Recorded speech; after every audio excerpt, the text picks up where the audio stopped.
अस्सलामुअलैकुम गाइस, कैसे हैं आप सब। उम्मीद करता हूं कि आप सब खैरियत से होंगे गाइस।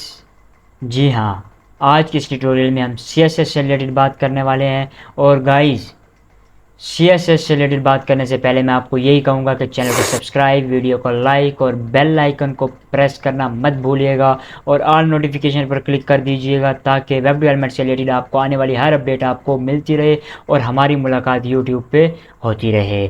गाइस, हमने HTML कंप्लीट कर चुके हैं। अब बेसिकली HTML में जो एलिमेंट जितने भी होते हैं हम वो कंप्लीट कर चुके हैं। और गाइस, अक्सर मैं HTML की ट्यूटोरियल में किसी किसी ट्यूटोरियल में मैं CSS यूज़ कर लेता था। और गाइज, मैं आपको ये कहता था कि अभी के लिए आप परेशान ना हो, जब हम CSS में जाएंगे ये किस तरह CSS यूज़ होती है, क्यों यूज़ करते हैं, बेसिकली ये क्या किरदार अदा कर रही होती है वेब डेवलपमेंट में, इससे रिलेटेड हम आगे चल के बात करेंगे। और हम इस ट्यूटोरियल में हम ये बात करने वाले हैं। गाइज, अब हम ये बात करने वाले हैं इस ट्यूटोरियल में कि बेसिकली CSS होती क्या है और ये हमारे क्या काम आ सकती है और वेब डेवलपमेंट में क्यों ज़रूरी है इसको इस्तेमाल करना। अब गाइज, इसका पहला पॉइंट देख लेते हैं। ये बेसिकली जो हमारे HTML के रॉ होते हैं, HTML के रॉ एलिमेंट होते हैं, उनको स्टाइल देने के लिए काम होती है। लाइक जो HTML रॉ होते हैं वो कौन कौन से होते हैं, लाइक जो H1 जो हम उसे हेडिंग दे रहे होते हैं, पैराग्राफ दे रहे होते हैं, वो HTML के रॉ एलिमेंट होते हैं।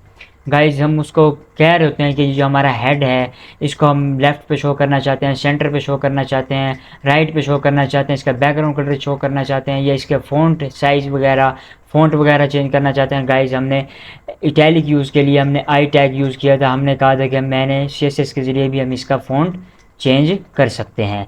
और गाइज, यही हम इससे रिलेटेड हम बात करेंगे CSS की इस प्लेलिस्ट में कि किस तरह हम उसको फ़ॉन्ट चेंज कर सकते हैं, ये चीज़ें वगैरह किस तरह कर सकते हैं। गाइज, बेसिकली CSS जो होती है वो cascading style sheet stand for होती है, stand for cascading style sheets होती है। और गाइज, ये जो हमारे वेब पेजेस को स्टाइल देने के लिए इस्तेमाल होती है।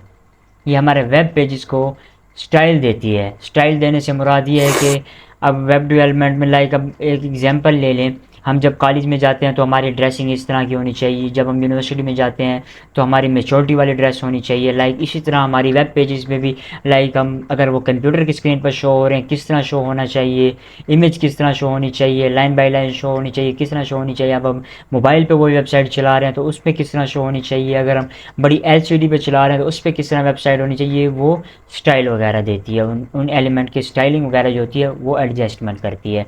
और गाइज, ये हमारी वेबसाइट को रिस्पॉन्सिव बनाती है। रिस्पॉन्सिव से मुराद ये है कि हर डिवाइस, हर स्क्रीन पर चलाने के काबिल बनाती है। अब गाइज, HTML और CSS में डिफरेंस समझना। अब जो बेसिकली HTML होती है वो हमारी वेबसाइट का बेसिक स्ट्रक्चर होता है।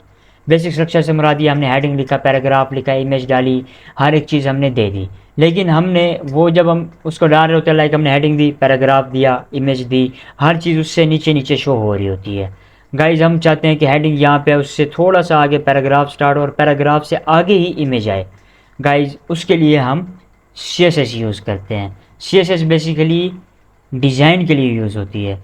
HTML जो होती है वो हमारी वेबसाइट का बेसिक स्ट्रक्चर होता है और CSS जो होती है वो हमारी वेबसाइट को डिज़ाइन करती है। डिज़ाइन से मुराद ये है कि हमारे एलिमेंट को डिज़ाइन देती है कि तूने लेफ़्ट पे शो होना है, राइट पे शो होना है, सेंटर पे शो होना है, कहाँ पे शो होना है। गाइज, अगर हम यहाँ पे इसके रोल की बात करें, रोल से मुराद ये है कि ये बेसिकली एक कास्केडिंग स्टाइल शीट होती है जो हमारे वेब पेज, जो जो हमारे वेब पेजेस होते हैं वो जिस प्रेजेंटेशन पे कंटेन होते हैं, जो मुश्तमिल होते हैं, उसको ब्यूटीफुल बनाती है और मॉडर्न लुक देती है उसको। मॉडर्न लुक से मुराद ये है कि उस पर लाइक हम ट्रांजिशंस वगैरह अपनी तरफ से, ट्रांजिशंस वगैरह हम आगे चल के इससे मज़ीद बात करेंगे किस तरह हमारी वेबसाइट को ब्यूटीफुल बनाती है। हम जो HTML में हम जिस टैग का इस्तेमाल करके हमने छोटी सी वेबसाइट जो हमने बनाई थी, अब उसको स्टाइल किस तरह किया जा सकता है, हम ये CSS में ये बात करेंगे। और गाइज, हम इसका सिंटैक्स देख लेते हैं। मैंने आपको पहले बात की थी कि हर लैंग्वेज का अलग अलग सिंटैक्स होता है। हर लैंग्वेज को अलग अलग चीज थिंग से यूज़ किया जा सकता है। और गाइज, इसको कितने वे से यूज़ किया जा सकता है ये हम आगे चल के बात करते हैं। अभी के लिए आप उसका सिंटैक्स समझें।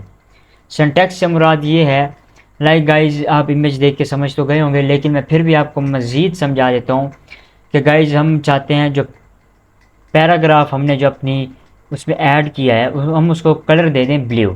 हम जब ऐड करेंगे अपने पैराग्राफ को वो ब्लैक आएगा, डिफ़ॉल्ट ब्लैक आएगा, लेकिन हम चाहते हैं कि नहीं, जो हमने लिखा है वो ब्लू आए, वो ब्लू आए। अब गाइज वो किस तरह होगा, हम पी सिलेक्टर का यूज़ करेंगे, हम उसी पैराग्राफ को सिलेक्ट करेंगे, उस एलिमेंट को सिंपल यहाँ पे आके पी लिखेंगे, इसको सिलेक्टर हम कहते हैं। और गाइज हम इसको जो कलर देने वाले हैं, कलर को प्रॉपर्टी कहते हैं। हम जो इसको प्रॉपर्टी देने वाले हैं वो वैल्यू जो हम इसको कहते हैं, जो हम उसको प्रॉपर्टी के अंदर जो हम देते हैं, लाइक हम प्रॉपर्टीज़ को दे देते हैं ब्लू, वाइट, ग्रीन, एनीथिंग जो भी आप देना चाहते हैं, अपने हिसाब से मैनेज करना चाहते हैं, उसको वैल्यू कहते हैं। गाइज हम बेसिकली अब यहाँ पे आप कहते हैं कि जो हम अपनी वेबसाइट में पैराग्राफ लिखा है उसको ब्लू कलर में शो करवाए, हमारे पास ब्लैक कलर में शो ना करवाए, वो हमारे पास ब्लू कलर में शो करवाए। गाइज हम सिंपल वो सिलेक्ट करेंगे पी टैग, उसको हम सिलेक्टर कहते हैं, और जो हम जिसके ज़रिए हम उसको कलर दे रहे होते हैं, कलर वगैरह दे रहे होते हैं, हम उसको प्रॉपर्टी कहते हैं। और गाइज जो हम उसको कलर दे रहे होते हैं, जो हम उसको कह रहे होते हैं कलर का, हम उसको ब्लू दें, रेड दें, उसको हम वैल्यू कहते हैं। अब गाइज अगर हम यहाँ पे बात करें कि आप चाहते हैं कि मैं एक ही CSS बनाऊँ और उसको अलग अलग फाइल्स में यूज़ कर लूँ, अलग अलग फाइल में यूज़ करने से मुराद ये है कि अब हमने मेजर सी वेबसाइट बनाई है, मेजर सी वेबसाइट, उसमें लाइक हमारा होम सेक्शन है, कॉन्टैक्ट सेक्शन है, सर्विसेज सेक्शन है, हम उसके पेज अलग अलग है। अब गाइज हम चाहते हैं कि जो इसके ऊपर जो हेडर शो हो रहा है, हेडर उसकी सेम कलरिंग रहे, सेम सिंटैक्स रहे, सेम सारी चीज़ें सेम रहे। हम गाइज बेसिकली क्या करेंगे, जहाँ जहाँ वो हेडर यूज़ किया होगा हम सिंपल वो हेडर उठा लेंगे, और हम गाइज जो उसके नीचे जो हमने पैराग्राफ दिए होंगे इंट्रो में, लाइक हम गाइज हम होम में हमने अपना इंट्रो दिया होगा, जो हम जिससे रिलेटेड हम वेबसाइट बना रहे हैं हमने उसका इंट्रो दिया होगा। गाइज सर्विस से रिलेटेड हमने अपने सर्विसेज का इंट्रो दिया होगा, और गाइज कॉन्टैक्ट अस से रिलेटेड हमने अपने नंबर का इंट्रो दिया हुआ होगा। गाइज हम उसको यही कहना चाह रहे हैं कि जहाँ जहाँ पे हेडर टैग है और जहाँ जहाँ पे पैराग्राफ के अंदर जो क्लास इंट्रो है उसको बैकग्राउंड कलर रेड दे दे, और बॉर्डर रेडियस गाइज इससे रिलेटेड हम आगे चल के मज़ीद जब हम विजुअल स्टूडियो कोड में एग्जांपल से साथ बात करेंगे। अभी के लिए आप गाइज ये समझें कि आप ग्रुप सिलेक्टर्स कर रहे हैं, लाइक हम चाह रहे हैं कि जो हेडर्स हैं और वो पैराग्राफ जिनको क्लास दी हुई है इंट्रो, वहाँ पे जाके बैकग्राउंड कलर रेड दे दे। बैकग्राउंड कलर देना, कलर नहीं देना। कलर बेसिकली ये होता है जो हमने फ़ॉन्ट लिखा हुआ है उसका कलर, बैकग्राउंड कलर ये होता है जो उसके बैकग्राउंड पे शो हो रहा होता है। और बॉर्डर रेडियस से मुराद ये होता है, हम ये विजुअल स्टूडियो कोड में जब हम आगे जाएंगे उससे रिलेटेड हम बात करेंगे। गाइज अब हम यहाँ पे बात कर लेते हैं कि कितनी वेज से हम मार्कअप में CSS ऐड कर सकते हैं। गाइज मार्कअप अब यहाँ पे क्या कर रहे हैं, मार्कअप बेसिकली HTML को ही कहते हैं। HTML stand for HTML, HTML stand for जो होती है hyper text markup language. Markup में लाइक हेडिंग्स, पैराग्राफ, ये चीज़ें वगैरह आ जाती हैं। गाइज बेसिकली 3 वेज से हम ऐड कर सकते हैं। 3 वेज कौन कौन सी होती है जो CSS को ऐड करती है। गाइज जब हम यहाँ पे पहले वेज की बात कर लेते हैं, इनलाइन CSS। इनलाइन CSS जो होती है जहाँ पे हम वो एलिमेंट दे रहे हैं, लाइक हम जहाँ पे भी पैराग्राफ लिख रहे हैं उसी पे ही हम स्टाइल दे दें। लाइक हमने ब्रैकेट ओपन की पैराग्राफ से रिलेटेड, अब ये किस तरह होती है ये पैराग्राफ, जाहिर सी बात है आपको ये चीज़ें तो मालूम होंगी क्योंकि आप HTML करके CSS की तरफ आए होंगे। मैं इसीलिए मैं ये चीज़ें अभी के लिए इतने नहीं कर रहा। जब विजुअल स्टूडियो कोड की तरफ जाएंगे वहाँ पे मैं आपको टू द पॉइंट एक एक चीज़ सिलेक्ट करके, एक एक चीज़ का कलर, बैकग्राउंड कलर, उसका फ़ॉन्ट साइज़, हर एक चीज़ मैनेज करके आपको दिखाऊंगा। गाइस अभी के लिए आप ये समझिए उसका जो पहला है उसको कहते हैं इनलाइन CSS। इनलाइन CSS से मुराद ये होता है कि आप जहाँ पे भी एलिमेंट दे रहे हैं वहीं पे आप CSS यूज़ कर लें।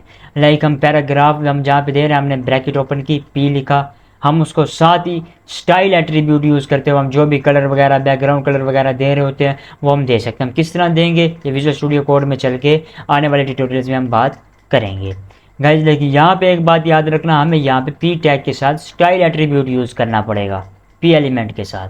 अब गाइज यहाँ पे दूसरे वेज की बात कर लेते हैं। दूसरा वेज जो है वो है इंटरनल CSS। इंटरनल CSS भी बेसिकली उसी पेज पे आता है, लेकिन ये आता है हेड सेक्शन पे और स्टाइल टैग के अंदर आता है। टैग मैंने आपको पहले कहा था कि टैग जो होता है ब्रैकेट ओपन हो रही है उसकी, और स्टाइल उस टैग का नाम आगे ब्रैकेट क्लोज, ये होता है बेसिकली टैग। और जो एट्रीब्यूट होता है हमने सिंपल यहाँ पे ये ब्रैकेट ओपन की, पी लिखा, आगे स्टाइल इज इक्वल टू, वो होता है एट्रीब्यूट। मैंने आपको पहले कहा था जो हम टैग के अंदर चीज़ दे रहे होते हैं उसको हम एट्रीब्यूट कहते हैं। हमने इससे रिलेटेड तफसील से बात कर चुके हैं HTML में। अब गाइस आगे बढ़ते हैं। जो बेसिकली थर्ड टाइप जो होती है वो होती है एक्सटर्नल CSS। अब गाइस एक्सटर्नल CSS बेसिकली क्या होती है? एक्सटर्नल CSS से मुराद ये होता है, लाइक गाइस हमने कोई भी वेबसाइट बनाई, अब उसका जितना HTML का कोड नहीं होगा जितना CSS का कोड होगा। अब गाइस हम क्या करेंगे, CSS की जो फाइल होगी वो हम सेपरेट बनाएंगे और उसको HTML में जाके लिंक करवा देंगे। गाइस अब हम यहाँ पे बात समझना, जब हम इनलाइन CSS यूज़ कर रहे होते हैं हम उस एलिमेंट के साथ स्टाइल एट्रीब्यूट यूज़ कर रहे होते हैं। जब हम उसी फाइल में रहते हुए इंटरनल CSS यूज़ कर रहे होते हैं लाइक हेड टैग के अंदर, तब हम स्टाइल टैग यूज़ करते हैं। जब हम इनलाइन की बात करें तब हम स्टाइल एट्रीब्यूट यूज़ करते हैं। अगर हम टैग की बात करें लाइक इंटरनल की बात करें तब हम स्टाइल टैग यूज़ कर रहे होते हैं, एट्रीब्यूट यूज़ नहीं कर रहे होते। ये एट्रीब्यूट क्या होता है, टैग क्या होता है, इससे रिलेटेड हम पिछले ट्यूटोरियल्स में हम बात कर चुके हैं। और गाइज अब यहाँ पे देखना कि ये जो एक्सटर्नल CSS होती है, जब हम CSS की अलग फाइल बना रहे हो तो इसमें हम स्टाइल एट्रीब्यूट ना स्टाइल टैग का किसी का भी यूज़ नहीं कर रहे होते। गाइज मैं फिर आपको रिवीजन कर रहा हूँ कि जो इनलाइन होती है उसमें हम स्टाइल एट्रीब्यूट यूज़ कर रहे होते हैं, और जो एक्सटर्नल होता है उसमें हम स्टाइल टैग, हेड टैग के अंदर स्टाइल टैग के अंदर CSS यूज़ कर रहे होते हैं। और जो हम एक्सटर्नल CSS यूज़ कर रहे होते हैं वहाँ पे हम स्टाइल एट्रीब्यूट भी यूज़ नहीं करते और स्टाइल टैग भी यूज़ नहीं करते। हम सिंपल अलग फाइल बनाते हैं, हमने पैराग्राफ को कलर देना है, बैकग्राउंड कलर देते हैं, सिंपल हम उस फाइल में जाके उसको सिलेक्ट करते हैं, बैकग्राउंड कलर वगैरह देख लेते हैं। मज़ीद तफसील के साथ हम आगे चलेंगे, विजुअल स्टूडियो कोड में इससे रिलेटेड बात करेंगे, वहाँ पे आपको और भी ज़्यादा समझ आएगी। थ्योरिकली मैंने आपको ये चीज़ें वगैरह समझा दी हैं ताकि कल को अगर आप जॉब के लिए इंटरव्यू देने चाहते हैं या किसी चीज़ से रिलेटेड आप बताना जा रहे हैं, किसी को गाइड करना चाहते हैं, आप उसको गाइड कर सकें। ये ना हो कि गाइज आप ये कह रहे हो कि उसको भाई आप मुझे स्टूडियो कोड करके मुझे दे दें, मैं आपको करके दे दूँ, नहीं, आप बोलने के काबिल भी हों। अब यहाँ से सिंपल सी बात ले लें गाइज, आप मेरे पास इंटरव्यू के लिए आए, मैं आपसे सिंपल सी एक एग्जांपल पूछ सकता हूँ कि क्या हम एक्सटर्नल CSS में स्टाइल एट्रीब्यूट यूज़ कर सकते हैं। अब एक कॉमन एग्जांपल है, यहाँ पे हम CSS यूज़ नहीं करते, स्टाइल टैग यूज़ नहीं करते। अब मैं यहाँ पे आपको ये भी फाइल बात कर चुका हूँ कि इनलाइन CSS में हम इनलाइन CSS में स्टाइल टैग यूज़ कर सकते हैं? नहीं कर सकते। स्टाइल एट्रीब्यूट यूज़ कर सकते हैं, टैग यूज़ नहीं कर सकते। और गाइज अगर मैं इंटरनल CSS की बात करें जो हेड टैग के अंदर आती है, वहाँ पे क्या मैं स्टाइल एट्रीब्यूट यूज़ कर सकता हूँ? नहीं, स्टाइल टैग यूज़ करता हूँ, स्टाइल एट्रीब्यूट यूज़ नहीं करता। एट्रीब्यूट वो होता है जो हम टैग के अंदर दे रहे होते हैं, उसको एक प्रॉपर्टी दे रहे होते हैं, उसको हम बता रहे होते हैं कि भाई बेसिकली मैं इस टैग के साथ चाहता क्या हूँ, इस टैग को मैं किस तरह इस्तेमाल करना चाहता हूँ, इस टैग को मैं किस वे से शो करवाना चाहता हूँ, इस टैग को मैं कौन सी प्रॉपर्टी देना चाहता हूँ। एट्रीब्यूट का वो काम होता है, और टैग का जो काम होता है वो बेसिकली लाइव सर्वर को यही बता रहा होता है कि यहाँ पे आप पैराग्राफ लिख रहे हैं, यहाँ पे आप हेडिंग लिख रहे हैं। और एट्रीब्यूट का जो काम होता है उसको किस तरह से वे से शो करवाना है, क्या चीज़ें करना है, वो एट्रीब्यूट का काम होता है। और गाइज एक्सटर्नल CSS में ना स्टाइल एट्रीब्यूट यूज़ होता है और ना स्टाइल टैग यूज़ होता है। सेपरेट सी फाइल बनती है, वहाँ पे आप डायरेक्ट जो फाइल सेलेक्ट करना होता है, जो भी चीज़ें आप सेलेक्ट करके आप चीज़ें वगैरह कर सकते हैं। गाइज मज़ीद तफसील के साथ हम विजुअल स्टूडियो कोड में बात करेंगे, लेकिन गाइज सबसे पहले मैं ये कहना चाहता हूँ कि मेरी ये प्लेलिस्ट एक्सेस कर लें, बुकमार्क कर लें, सेव कर लें, स्टेप बाय स्टेप चलें।